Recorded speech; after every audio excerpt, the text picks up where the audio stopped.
உன்னிடத்துல அக்கிரம சிந்தை இருக்கிறது.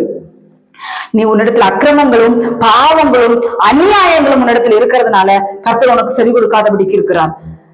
ஆராய், என்ன அக்கிரமம் செஞ்சிருக்கிறேன் ஆண்டவரே, என்ன அக்கிரமம் செஞ்சிருக்கிறேன், யாருக்கு விரோதமா நான் பேசி இருக்கிறேன், யாருக்கு விரோதமா நான் செய்வனை வச்சிருக்கிறேன், யாருக்கு விரோதமா மந்திரவாதம் வச்சேன், எந்த எந்த ஒரு சகோதரிக்கு நான் குழந்தை பாக்கியம் இருக்கக்கூடாது என்று என்ன காரியங்கள் செய்தீர்கள், எந்த காரியங்களை திருமணம் ஆகக்கூடாது, இவங்க நல்லா இருக்கக்கூடாது, இவங்க திருமணம் ஆகக்கூடாது என்று சொல்லி திருமண காரியத்துக்கா அந்த தடைக்காக என்னென்ன காரியங்கள் செய்தீர்கள்.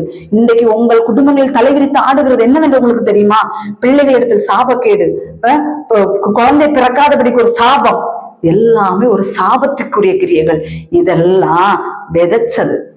விதைத்தவர்கள் அறுத்துத்தான் தீர வேண்டும் என்று வேதவசனம் சொல்கிறது. ஆனால் கர்த்தர் சொல்லுகிறார், நீ விதைத்து விட்டாயா, என்னிடத்தில் மனம் திரும்பு, நான் உன்னை மன்னிக்கிறேன், மன்னித்து உனக்கு வரக்கூடிய நன்மைகளை நான் உனக்கு தருகிறேன் என்று கர்த்தர் சொல்ல